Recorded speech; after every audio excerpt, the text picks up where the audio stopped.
Chapter 19. The youth stared at the land in front of him. Its foliages now seemed to veil powers and horrors. He was unaware of the machinery of orders that started the charge, although from the corners of his eyes he saw an officer who looked like a boy on horseback come galloping, waving his hat. Suddenly he felt a straining and heaving among the men. The line fell slowly forward like a toppling wall, and in a convulsive gasp that was intended for a cheer, the regiment began its journey. The youth was pushed and jostled for a moment before he understood the movement at all, but directly he lunged ahead and began to run. He fixed his eye upon a distant and prominent clump of trees where he had concluded the enemy were to be met, and he ran toward it as though a goal. He had believed throughout that it was a mere question of getting over an unpleasant matter as quickly as possible, and he ran desperately, as if pursued for a murder. His face was drawn hard and tight with the stress of his endeavor. His eyes were mixed in a lurid glare, and with his soiled and distorted dress, his red and inflamed features surmounted by the dingy rag with its spot of blood, his wildly swinging rifle and banging accoutrements, he looked to be an insane soldier. As the regiment swung from its position out into a cleared space, the woods and thickets before it awakened. Yellow flames leapt toward it from many directions. The forest made a tremendous objection. The line lurched straight for a moment. Then the right wing swung forward. It in turn was surpassed by the left. Afterward the center careened to the front until the regiment was a wedge-shaped mass. But an instant later the opposition of the bushes, trees, and uneven places on the ground split the command and scattered it into detached clusters. The youth, light-footed, was unconsciously in advance. His eyes still kept note of the clump of trees. From all places near it the clannish yell of the enemy could be heard. The little flames of rifles leaped from it. The song of the bullets was in the air. Shells snarled among the tree-tops. One tumbled directly into the middle of a hurrying group and exploded in crimson fury. There was an instant spectacle of a man almost over it, throwing up his hands to shield his eyes. Other men, punched by bullets, fell in grotesque agonies. The regiment left a coherent trail of bodies. They had passed into a clearer atmosphere. There was an effect like a revelation in the new appearance of the landscape. Some men working madly at a battery were plain to them, and the opposing infantry lines were defined by the gray walls and fringes of smoke. It seemed to the youth that he saw everything. Each blade of green grass was bold and clear. He thought that he was aware of every change in the thin, transparent vapor that floated idly in sheets. The brown or gray trunks of trees showed each roughness of their surfaces. The men of the regiment, with their startling eyes and sweating faces, running madly or falling as if thrown headlong into queer heaped-up corpses, all were comprehended. His mind took a mechanical but firm impression, so that afterward everything was pictured and explained to him, save why he himself was there. But there was a frenzy made from this furious rush. The men, pitching forward insanely, had burst into cheerings mob-like and barbaric, but tuned in strange keys that can arouse the dullard and the idiotic. It made a mad enthusiasm that, it seemed, would be incapable of checking itself before granite and brass. There was the delirium that encounters despair and death, and is heedless and blind to the odds. It is the temporary but sublime absence of selfishness, and because it was of this order was the reason, perhaps, why the youth wondered afterward what reasons he could have had for being there. Presently the straining pace ate up the energies of the men. As if by agreement, the leaders began to slacken their speed. The volleys directed against them had a seeming wind-like effect. The regiment snorted and blew. Among some stolid trees it began to falter and hesitate. The men, staring intently, began to wait for some of the distant walls of smoke to move and disclose to them the scene. Since much of their strength and their breath had vanished, they returned to caution. They were become men again. The youth had a vague belief that he had run miles, and he thought in a way that he was now in some new and unknown land. The moment the regiment ceased its advance, the protesting sputter of musketry became a steadied roar. Long and accurate fringes of smoke spread out. From the top of a small hill came level bleachings of yellow flame that caused an inhuman whistling in the air. The men halted, had opportunity to see some of their comrades dropping with moans and shrieks. A few lay underfoot, still or wailing, And now, for an instant, the men stood, their rifles slack in their hands, and watched the regiment dwindle. They appeared dazed and stupid. This spectacle seemed to paralyze them, overcome them with a fatal fascination. They stared woodenly at the sights, and, lowering their eyes, looked from face to face. It was a strange pause and a strange silence. Then, above the sounds of the outside commotion, arose the roar of the lieutenant. He strode suddenly forth, his infantile features black with rage. "Come on, you fools!" he bellowed. "Come on! You can't stay here. You must come on!" He said more, but much of it could not be understood. He started rapidly forward, with his head turned toward the men. "Come on!" he was shouting. The men stared with blank and yokel-like eyes at him. He was obliged to halt and retrace his steps. He stood then with his back to the enemy and delivered gigantic curses into the faces of the men. His body vibrated from the weight and force of his imprecations, and he could string oaths with the facility of a maiden who strings beads. The friend of the youth aroused. Lurching suddenly forward and dropping to his knees, he fired an angry shot at the persistent woods. This action awakened the men. They huddled no more like sheep. They seemed suddenly to bethink them of their weapons, and at once commenced firing. Belabored by their officers, they began to move forward. The regiment, involved like a cart involved in mud and muddle, started unevenly with many jolts and jerks. The men now stopped every few paces to fire and load, and in this manner moved on slowly from trees to trees. The flaming opposition in their front grew with their advance until it seemed that all forward ways were barred by the thin leaping tongues, and off to the right an ominous demonstration could sometimes be dimly discerned. The smoke lately generated was in confusing clouds that made it difficult for the regiment to proceed with intelligence. As he passed through each curling mass, the youth wondered what would confront him on the further side. The command went painfully forward until an open space interposed between them and the lurid lines. Here, crouching and cowering behind some trees, the men clung with desperation, as if threatened by a wave. They looked wild-eyed, and as if amazed at the furious disturbance they had stirred. In the storm there was an ironical expression of their importance. The faces of the men, too, showed a lack of certain feeling of responsibility for being there. It was as if they had been driven. It was the dominant animal, failing to remember in the supreme moments the forceful causes of various superficial qualities. The whole affair seemed incomprehensible to many of them. As they halted thus, the lieutenant again began to bellow profanely. Regardless of the vindictive threats of the bullets, he went about coaxing, berating, and bedamning. His lips, that were habitually in a soft and childlike curve, were now writhed into unholy contortions. He swore by all possible deities. Once he grabbed the youth by the arm. "Come on, lunkerhead," he roared. "Come on. We'll get killed if we stay here. We've only got to go across that lot." And then the remainder of his idea disappeared in a blue haze of curses. The youth stretched forth his arm. "Cross there?" His mouth was puckered in doubt and awe. "Certainly. Just cross the lot."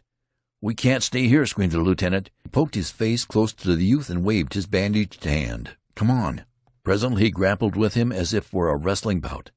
It was as if he planned to drag the youth by the ear onto the assault. The private felt a sudden unspeakable indignation against his officer. He wrenched fiercely and shook him off.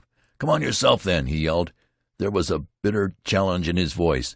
They galloped together down the regimental front. The friends scrambled after them. In front of the colors, the three men began to bawl. "Come on! Come on!" They danced and gyrated like tortured savages. The flag, obedient to these appeals, bended its glittering form and swept toward them. The men wavered in indecision for a moment, and then, with a long, wailful cry, the dissipated regiment surged forward and began its new journey. Over the field went the scurrying mass. It was a handful of men splattered into the faces of the enemy. Toward it instantly sprang the yellow tongues. A vast quantity of blue smoke hung before them. A mighty banging made ears valueless. The youth ran like a madman to reach the woods before a bullet could discover him. He ducked his head low, like a football player. In his haste his eyes almost closed, and the scene was a wild blur. Pulsating saliva stood at the corner of his mouth.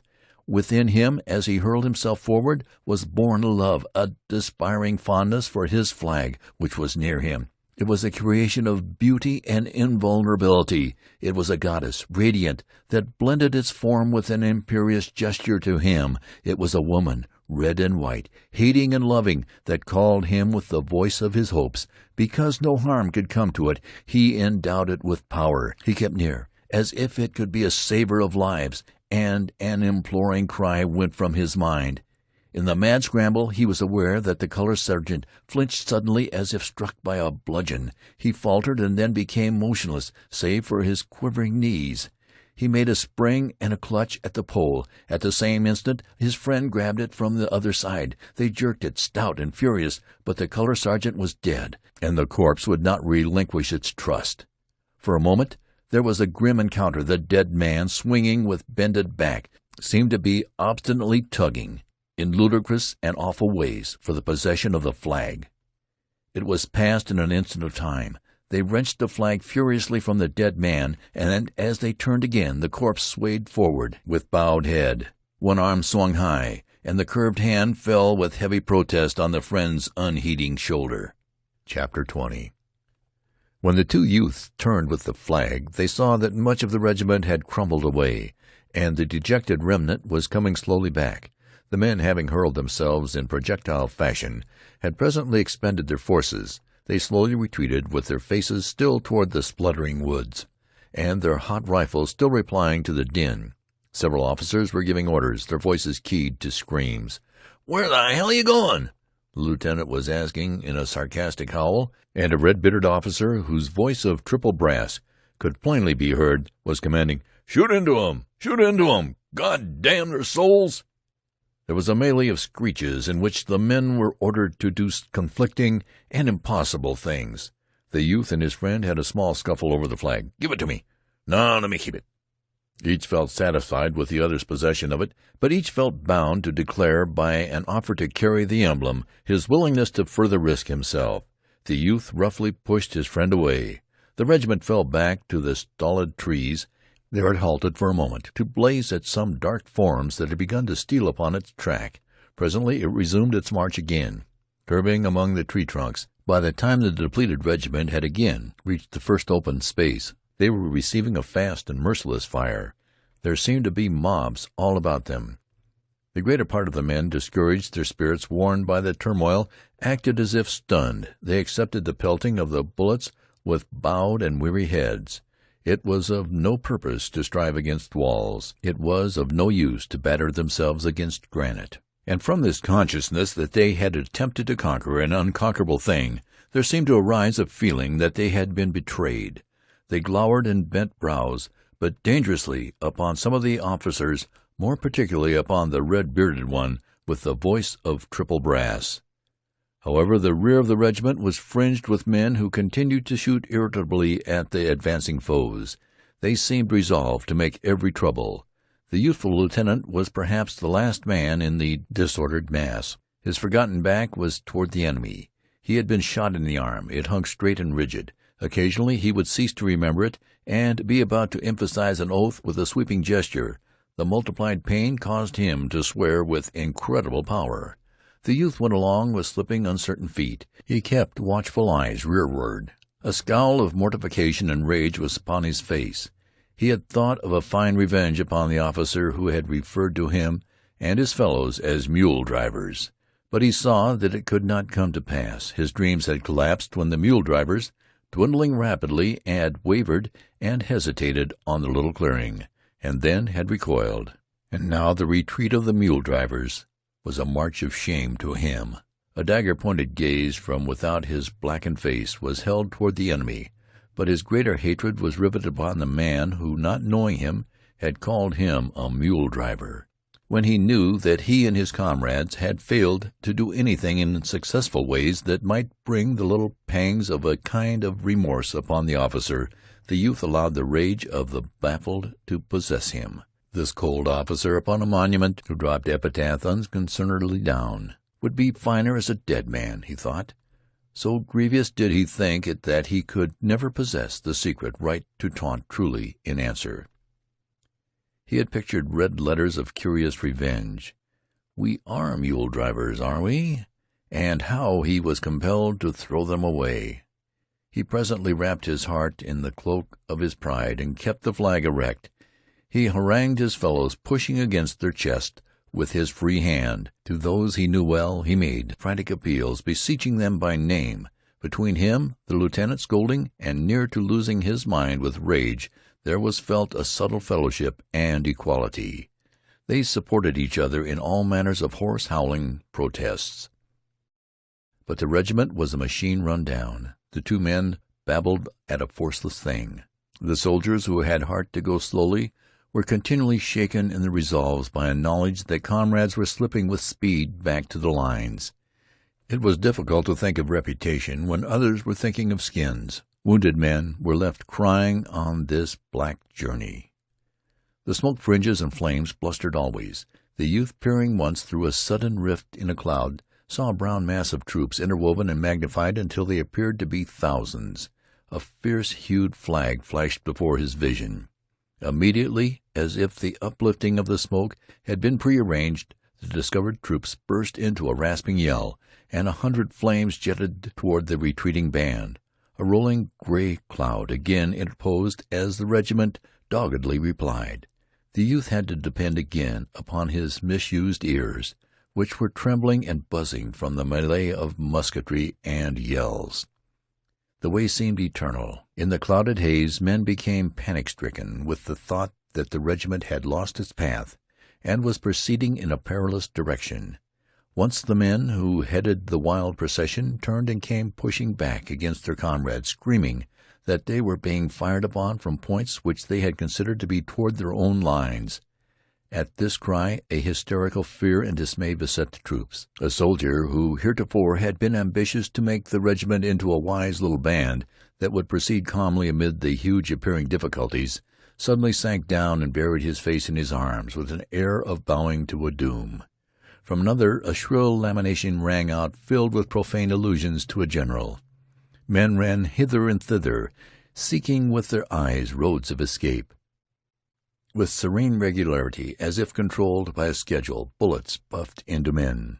The youth walked stolidly into the midst of the mob, and with his flag in his hands took a stand as if he expected an attempt to push him to the ground. He unconsciously assumed the attitude of the color-bearer in the fight of the preceding day. He passed over his brow a hand that trembled. His breath did not come freely. He was choking during this small wait for the crisis. His friend came to him. "Well, Henry, I guess this is good-bye. John." "Oh, shut up, you damn fool," replied the youth, and he would not look at the other. The officers labored like politicians to beat the mass into a proper circle to face the menaces. The ground was uneven and torn. The men curled into depressions and fitted themselves snugly behind whatever would frustrate a bullet.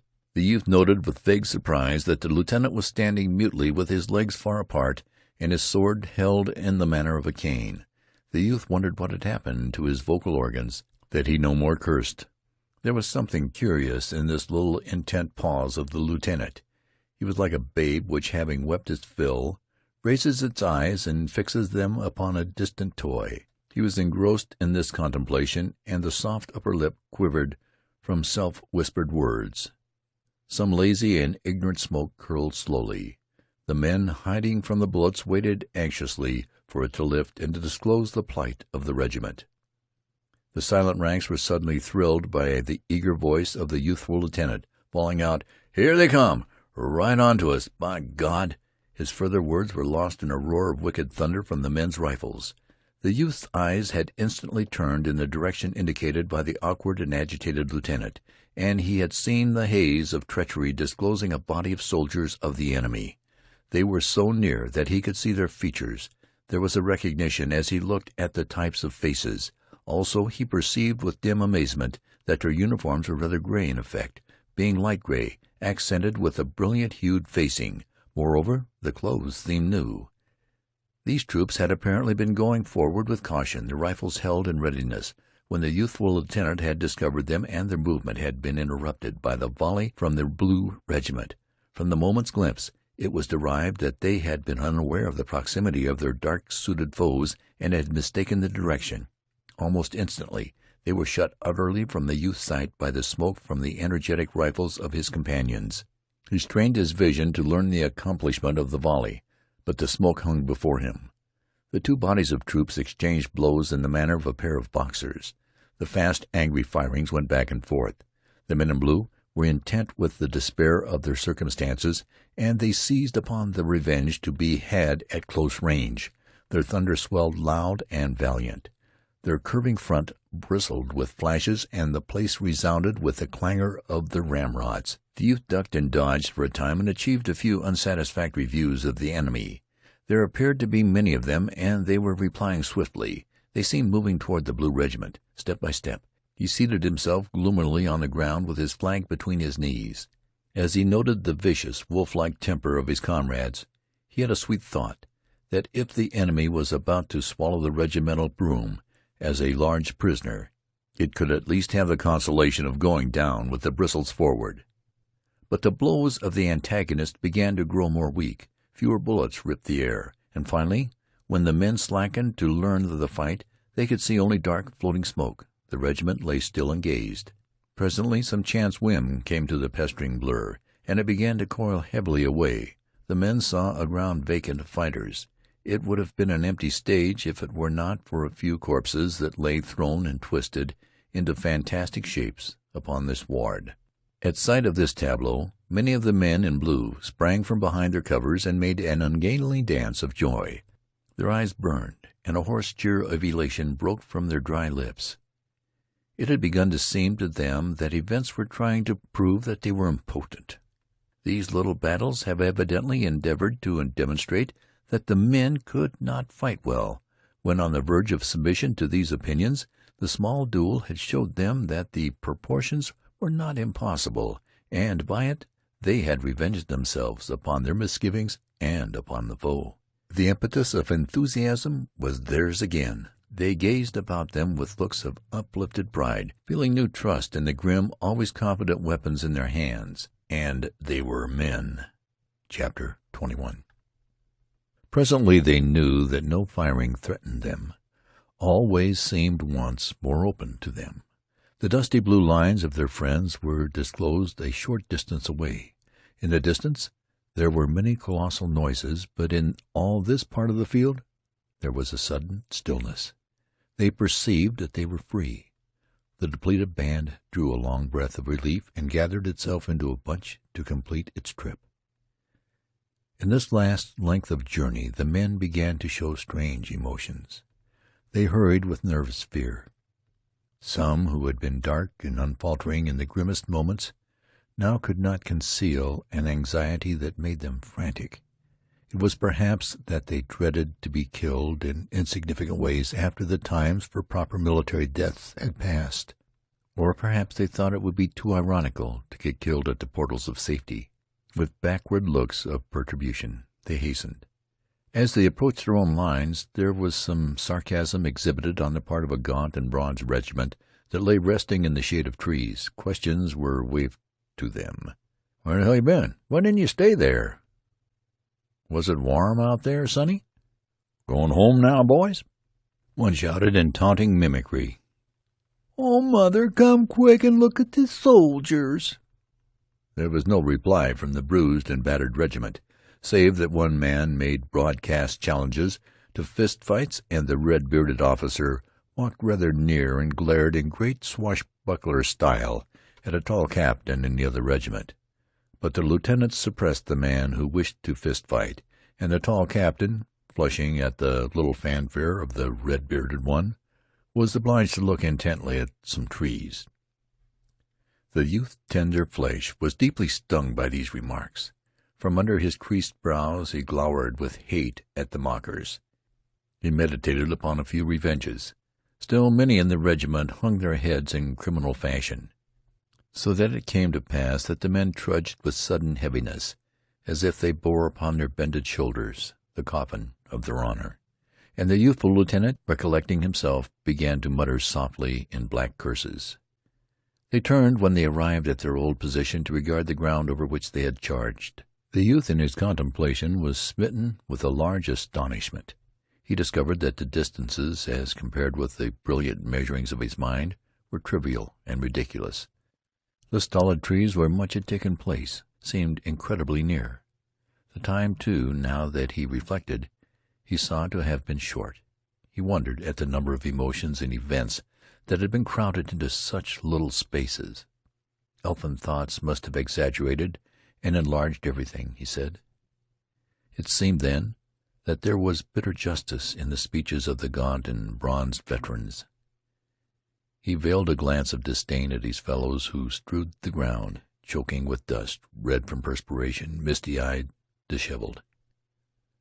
They were gulping at their canteens, fierce to wring every mite of water from them, and they polished at their swollen and watery features with coat sleeves and bunches of grass. However, to the youth there was a considerable joy in musing upon his performances during the charge. He had had very little time previously in which to appreciate himself, so that there was much satisfaction in quietly thinking of his actions. He recalled bits of color that in the fury had stamped themselves unawares upon his engaged senses. As the regiment lay heaving from its hot exertions, the officer who had named them as mule drivers came galloping along the line. He had lost his cap. His tousled hair streamed wildly, and his face was dark with vexation and wrath. His temper was displayed with more clearness by the way in which he managed his horse. He jerked and wrenched savagely at the bridle, stopping the hard-breathing animal with a furious pull near the colonel of the regiment. He immediately exploded in reproaches which came unbidden to the ears of the men. They were suddenly alert, being always curious about black words between officers.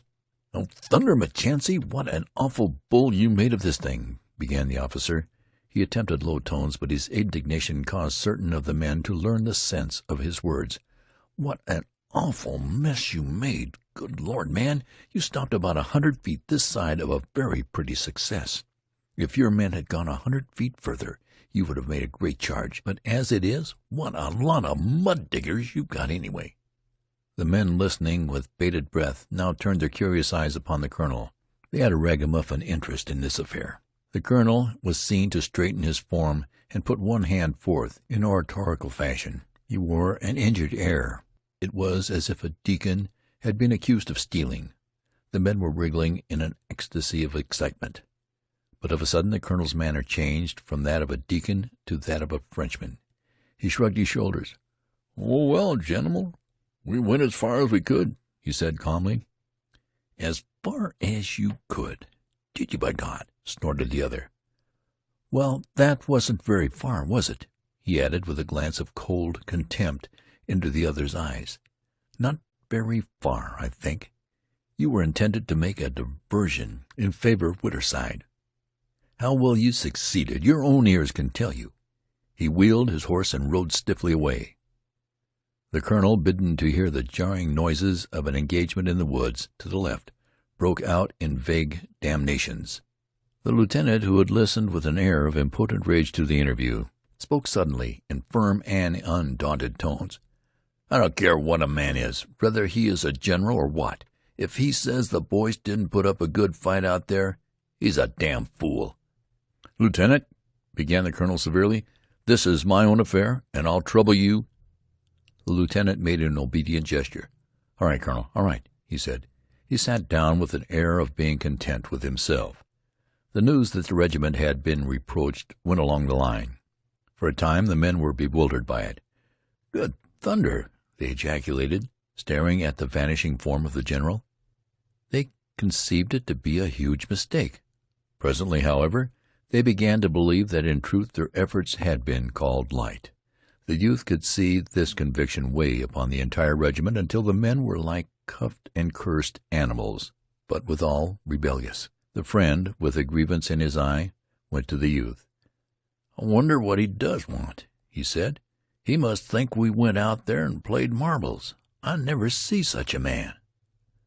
The youth developed a tranquil philosophy for these moments of irritation.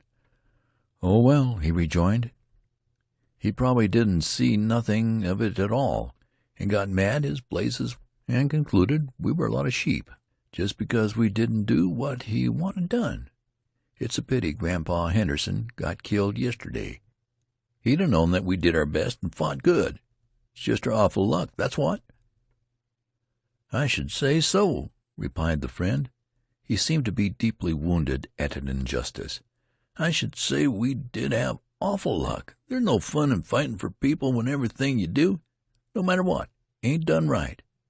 I have a notion to stay behind next time and let 'em take their old charge and go to the devil with it." The youth spoke soothingly to his comrade. "Well, we both did good.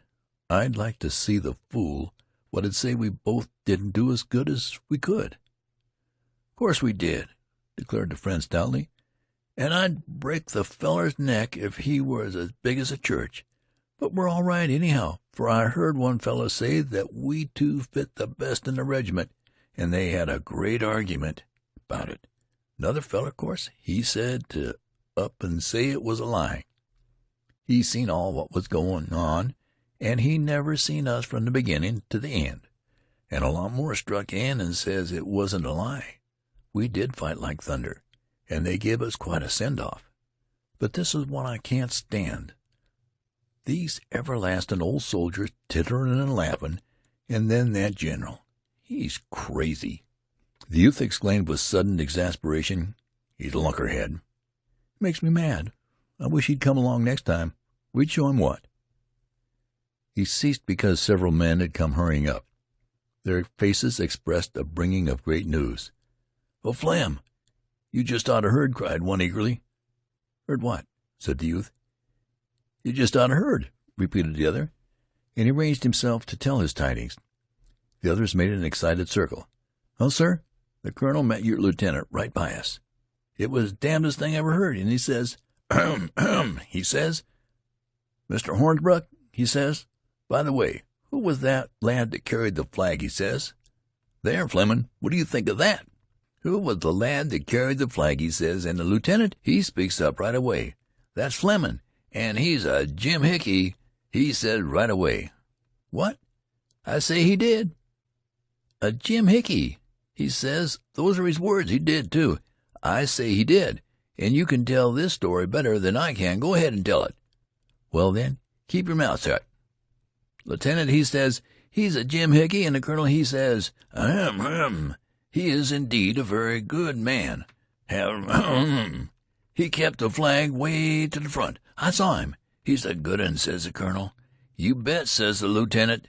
He and a feller named Wilson was up at the head of the charge and howling like Indians all the time, he says.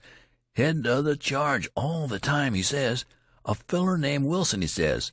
There, Wilson, my boy, put that in a letter and send it home to your mother, eh? A feller named Wilson, he says. And the colonel, he says, were they indeed? My sakes, he says. At the head, at the regiment, he says. They were, says the lieutenant. My sakes, says the colonel. He says, well, he says, those two babies, they were, says the lieutenant. Well, says the colonel, they deserve it, be major generals, he says. They deserve it, be major generals. The youth and his friend had said, you're lying, Thompson. Oh, go to blazes. He never said it. Oh, what a lie, huh?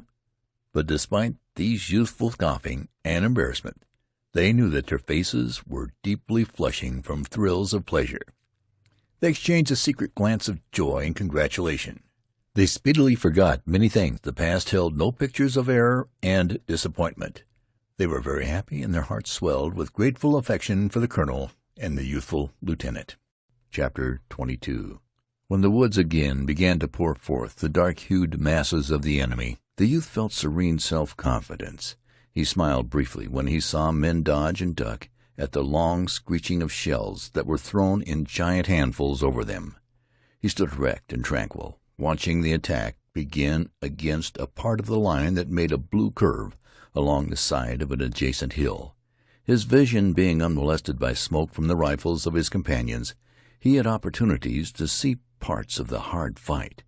It was a relief to perceive at last from whence came some of these noises which had been roared into his ears. Off a short way he saw two regiments fighting a little separate battle with two other regiments. It was in a cleared space, wearing a set-apart look. They were blazing as if upon a wager, giving and taking tremendous blows. The firings were incredibly fierce and rapid. These intent regiments apparently were oblivious of all larger purposes of war, and were slugging each other as if at a matched game.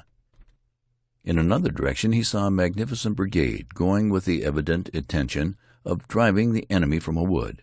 They passed in out of sight, and presently there was a most awe-inspiring racket in the wood. The noise was unspeakable. Having stirred this prodigious uproar, and apparently finding it too prodigious, the brigade after a little time came marching airily out again, with its fine formation in nowise disturbed. There were no traces of speed in its movements. The brigade was jaunty and seemed to point a proud thumb at the yelling wood. On a slope to the left there was a long row of guns, gruff and maddened, denouncing the enemy who down through the woods were forming for another attack in the pitiless monotony of conflicts. The round red discharges from the guns made a crimson flare and a high thick smoke. Occasional glimpses could be caught of groups of the toiling artillerymen. In the rear of this row of guns stood a house, calm and white, amid bursting shells. A congregation of horses, tied to a long railing, were tugging frenziedly at their bridles. Men were running hither and thither. The detached battle between the 4 regiments lasted for some time. There chanced to be no interference, and they settled their dispute by themselves. They struck savagely and powerfully at each other for a period of minutes, and then the lighter-hued regiments faltered and drew back, leaving the dark blue lines shouting. The youth could see the 2 flags shaking with laughter amid the smoke remnants. Presently there was a stillness pregnant with meaning. The blue lines shifted and changed a trifle, and stared expectantly at the silent woods and fields before them. The hush was solemn and churchlike, save for a distant battery that, evidently unable to remain quiet, sent a faint rolling thunder over the ground. It irritated like the noises of unimpressed boys. The men imagined that it would prevent their perched ears from hearing the first words of the new battle. Of a sudden the guns on the slope roared out a message of warning. A sputtering sound had begun in the woods. It swelled with amazing speed to a profound clamor that involved the earth in noises. The splitting clashes swept along the lines until an interminable roar was developed. To those in the midst of it, it became a din fitted to the universe. It was the whirring and thumping of gigantic machinery, complications among the smaller stars. The youth's ears were filled up. They were incapable of hearing more.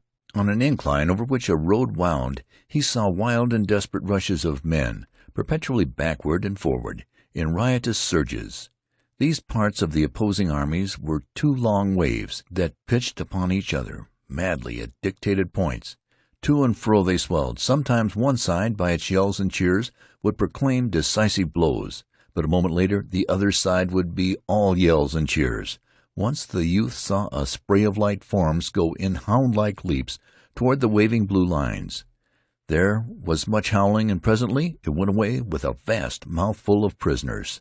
Again he saw a blue wave dash with such thunderous force against a gray obstruction that it seemed to clear the earth of it and leave nothing but trampled sod.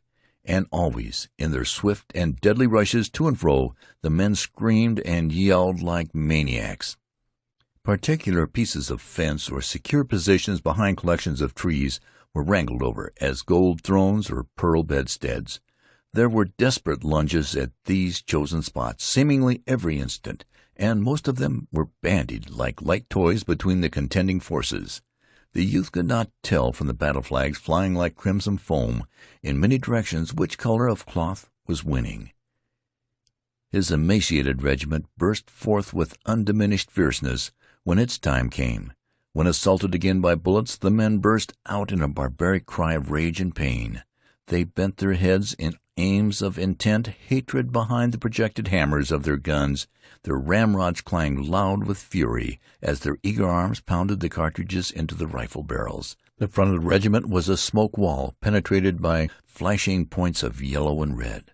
Wallowing in the fight, they were in an astonishingly short time resmudged. They surpassed in stain and dirt all their previous appearances.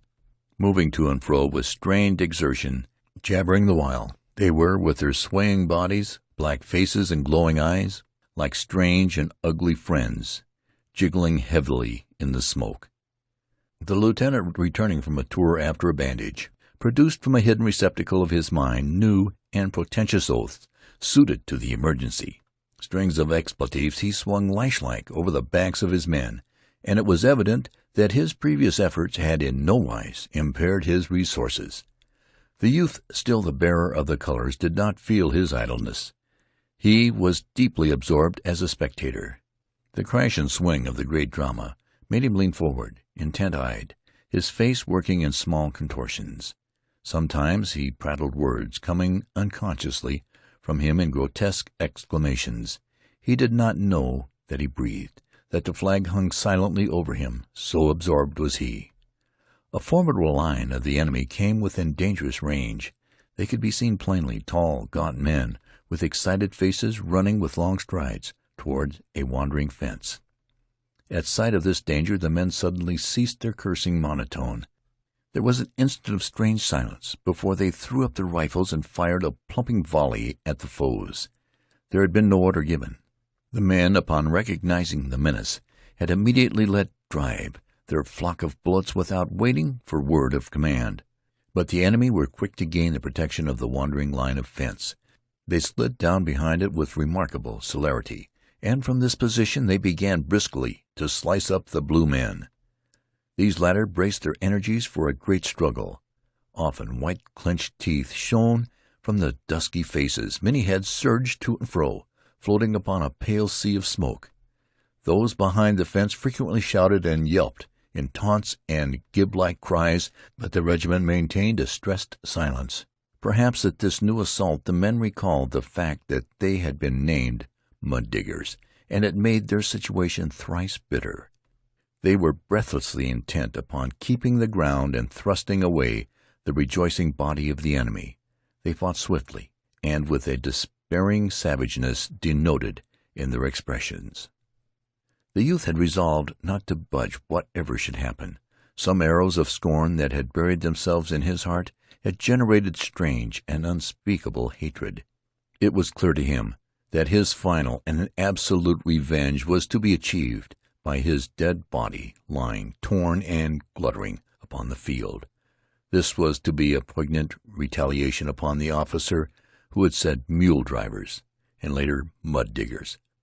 For in all the wild graspings of his mind for a unit responsible for his sufferings and commotions, he always seized upon the man who had dubbed him wrongly. And it was his idea, vaguely formulated, that his corpse would be for those eyes a great and salt reproach. The regiment bled extravagantly. Grunting bundles of blue began to drop. The orderly sergeant of the youth company was shot through the cheeks.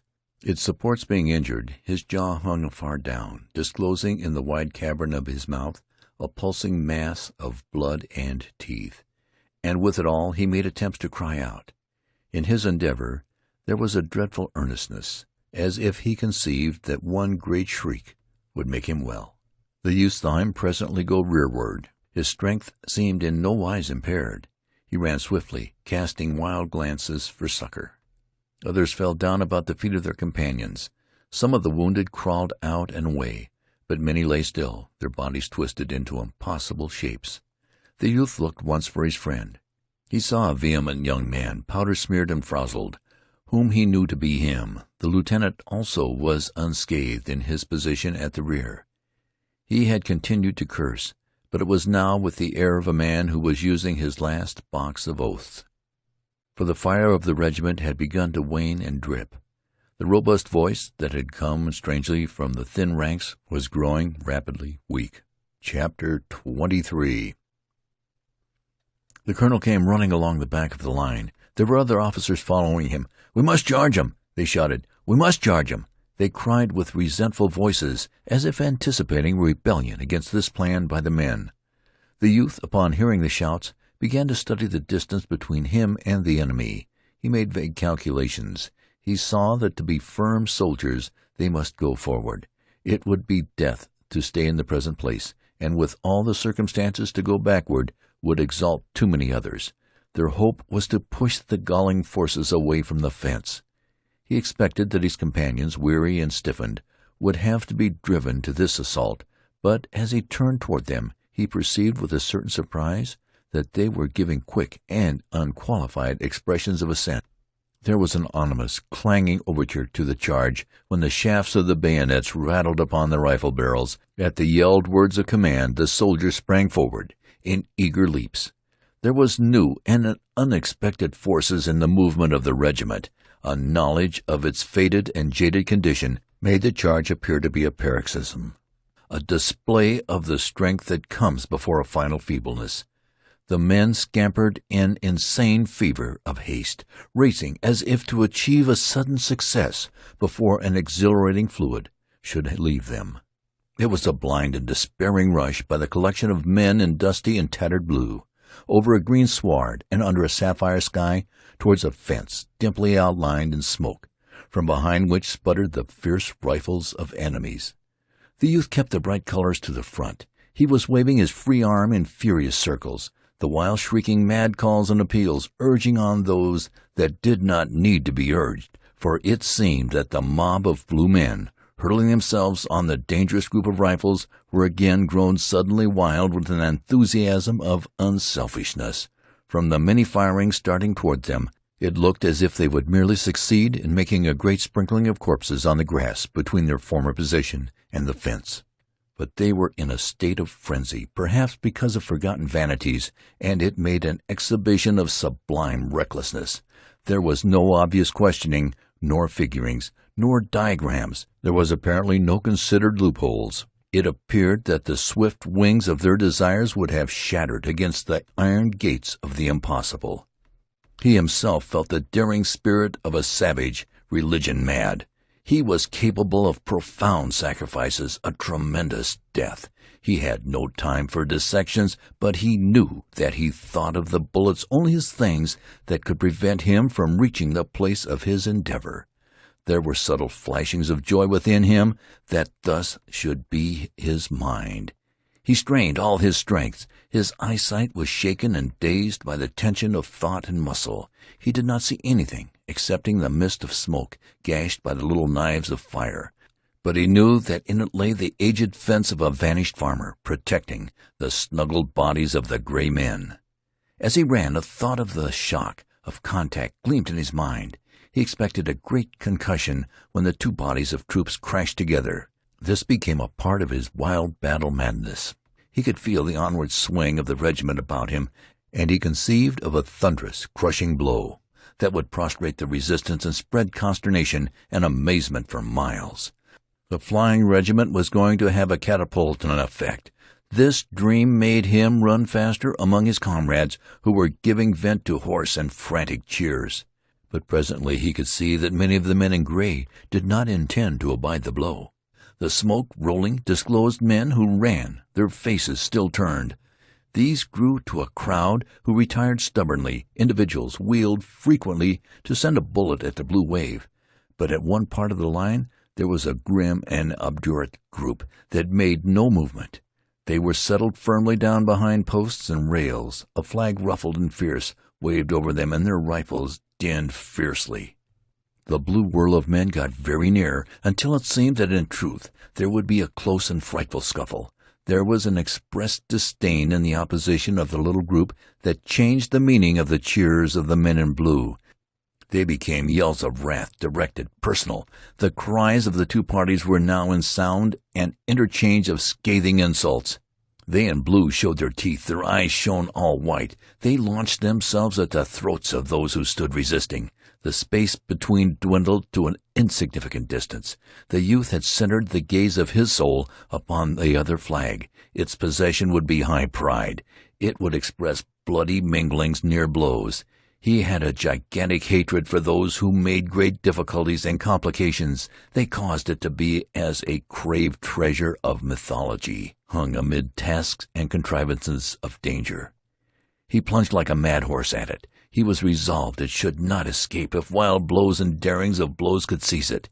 His own emblem, quivering and aflare, was wriggling toward the other. It seemed there would shortly be an encounter of strange beaks and claws as of eagles. The swirling body of blue men came to a sudden halt at close and disastrous range and roared a swift volley. The group in gray was split and broken by this fire, but its riddled body still fought. The men in blue yelled again and rushed in upon it. The youth in his leaping saw as through a mist a picture of 4 or 5 men stretched upon the ground or writhing upon their knees, with bowed heads as if they had been stricken by bolts from the sky. Tottering among them was the rival color-bearer, whom the youth saw had been bitten virtually by the bullets of the last formidable volley. He perceived this man fighting a last struggle, the struggle of one whose legs are grasped by demons. It was a ghastly battle. Over his face was the bleach of death, but set upon it was the dark and hard lines of desperate purpose. With this terrible grin of resolution he hugged his precious flag to him, and was stumbling and staggering in his design to go the way that led to safety for it. But his wounds always made it seem that his feet were retarded, held, and he fought a grim fight, as with invisible ghouls fastened greedily upon his limbs. Those in advance of the scrambling blue men, howling cheers, leaped at the fence. The despair of the lost was in his eyes as he glanced back at them. The youth's friend went over the obstruction in a tumbling heap, and sprang at the flag as a panther at prey. He pulled at it, and wrenching it free, swung up its red brilliancy with a mad cry of exultation, even as the color-bearer, gasping, lurched over in a final throw, and, stiffening convulsively, turned his dead face to the ground. There was much blood upon the grass blades.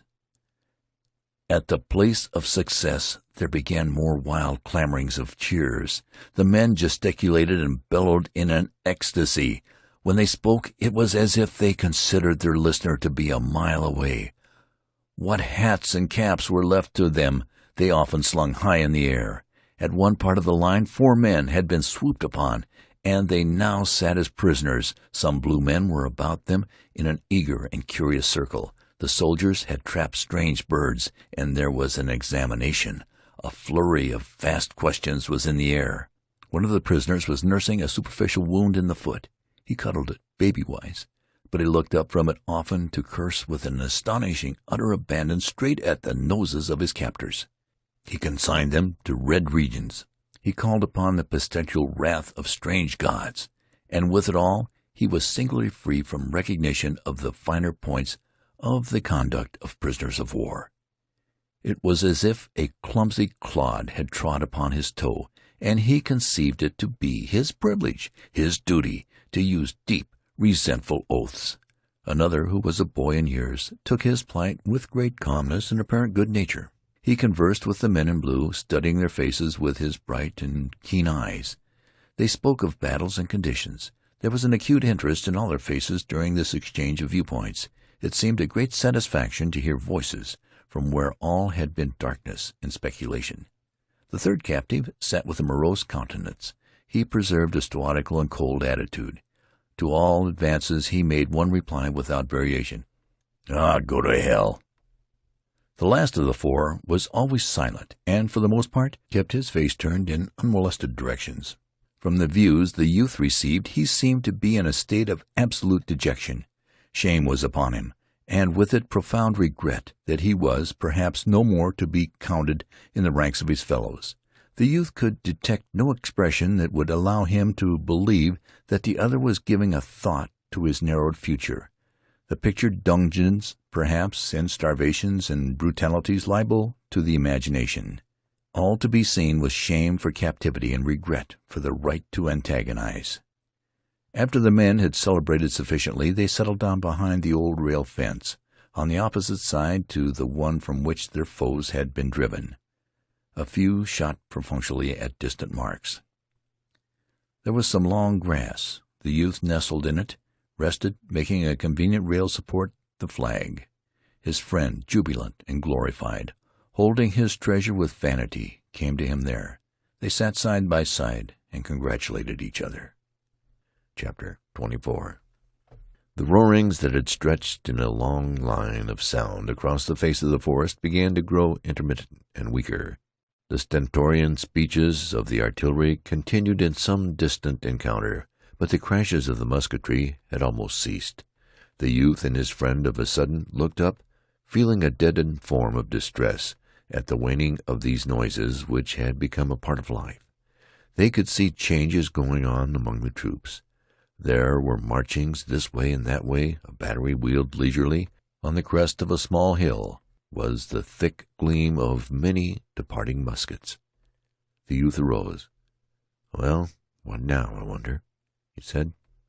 By his tone he seemed to be preparing to resent some new monstrosity in the way of dins and smashes. He shaded his eyes with his grimy hand and gazed over the field. His friend also arose and stared. "I bet we're going to get along out of this and back over the river," he said. "Well, I swum," said the youth.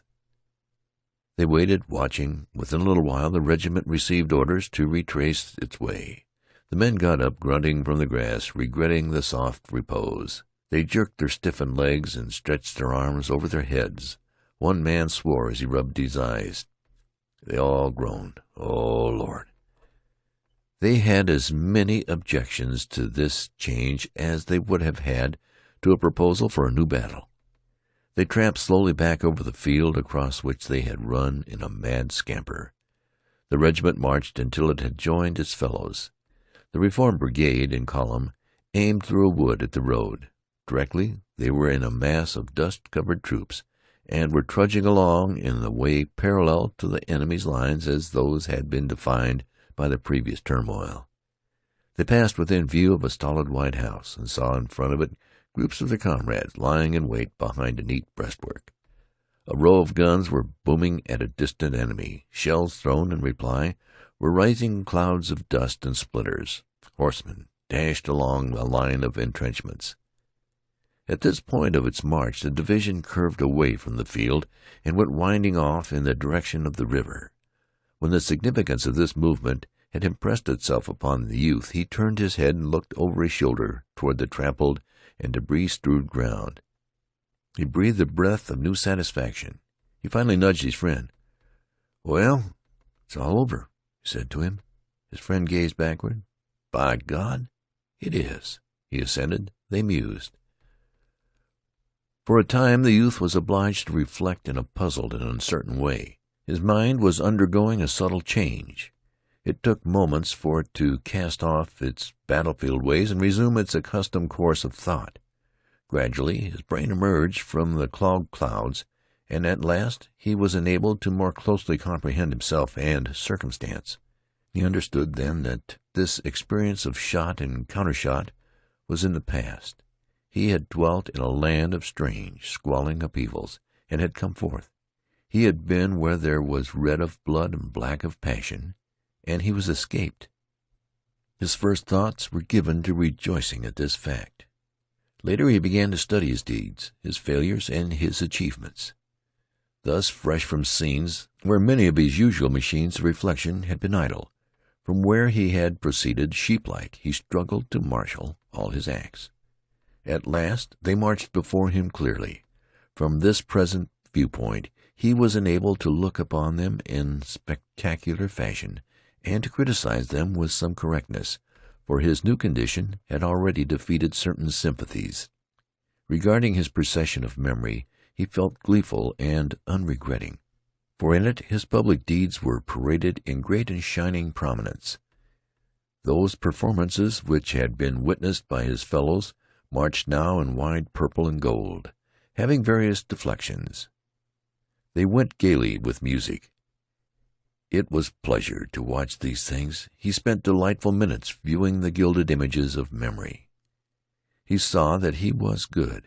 He recalled with a thrilled joy the respectful comments of his fellows upon his conduct. Nevertheless, the ghost of his flight from the first engagement appeared to him and danced. There were small shoutings in his brain about these matters. For a moment he blushed, and the light of his soul flickered with shame. A spectre of reproach came to him. There loomed the dogging memory of the tattered soldier, he who, gored by bullets and faint for blood, had fretted concerning an imagined wound in another, he who had loaned his last of strength and intellect for the tall soldier, he who, blind with weariness and pain, had been deserted in the field. For an instant a wretched chill of sweat was upon him at the thought that he might be detected in the thing. As he stood persistently before his vision, he gave vent to a cry of sharp irritation and agony. His friend turned. "What's the matter, Henry?" he demanded. The youth's reply was an outburst of crimson oaths. As he marched along the little branch-hung roadway among these prattling companions, this vision of cruelty brooded over him. It clung near him always and darkened his view of these deeds in purple and gold. Whichever way his thoughts turned, they were followed by the somber phantom of the desertion in the fields. He looked stealthily at his companions, feeling sure that they must discern in his face evidences of this pursuit. But they were plodding in ragged array, discussing with quick tongues the accomplishments of the late battle. "Oh, if a man should come up and ask me, I'd say we got a dumb good licking. Lick in your eye. We ain't licked, sonny. We're going down here a ways, swinging around, and come in behind 'em." "Oh, hush with your coming in behind 'em. I seen all that I wanna. Don't tell me about coming in behind." "Bill Smithers, it says he'd rather have been in 1,000 battles than been in that hell of a hospital. He says they got shootin' in the night time and shells dropped plumb among 'em in the hospital. He says such hollerin' he never see." "That's Ruck. He's the best officer in this here regiment. He's a whale." "Didn't I tell you we'd come around in behind 'em? Didn't I tell you so? Shut your mouth." For a time this pursuing recollection of the tattered man took all elation from the youth's veins. He saw his vivid error, and he was afraid that it would stand before him all his life. He took no share in the chatter of his comrades, nor did he look at them or know them, save when he felt sudden suspicion that they were seeing his thoughts and scrutinizing each detail of the scene with the tattered soldier. Yet gradually he mustered force to put the sin at a distance, and at last his eyes seemed to open to some new ways. He found that he could look back upon the brass and bombast of his earlier gospels and see them truly. He was gleeful when he discovered that he now despised them. With this conviction came a store of assurance. He felt a quiet manhood, not assertive, but of sturdy and strong blood. He knew that he would no more quail before his guides wherever they should point. He had been to touch the great death, and found that, after all, it was but the great death. He was a man. So it came to pass that as he trudged from the place of blood and wrath, his soul changed. He came from hot plowshares to prospects of clover tranquillity, and it was as if hot plowshares were not. Scars faded as flowers. It rained. The procession of weary soldiers became a bedraggled train, despondent and muttering, marching with churning effort in a trough of liquid brown and mud under a low, wretched sky. Yet the youth smiled, for he saw that the world was a world for him, though many discovered it to be made of oaths and walking sticks. He had rid himself of the red sickness of battle. The sultry nightmare was in the past. He had been an animal, blistered and sweating in the heat and pain of war. He turned now with a lover's thirst to images of tranquil skies, fresh meadows, cool brooks, an existence of soft and eternal peace. Over the river a golden ray of sun came through the hosts of leaden rain clouds. The end.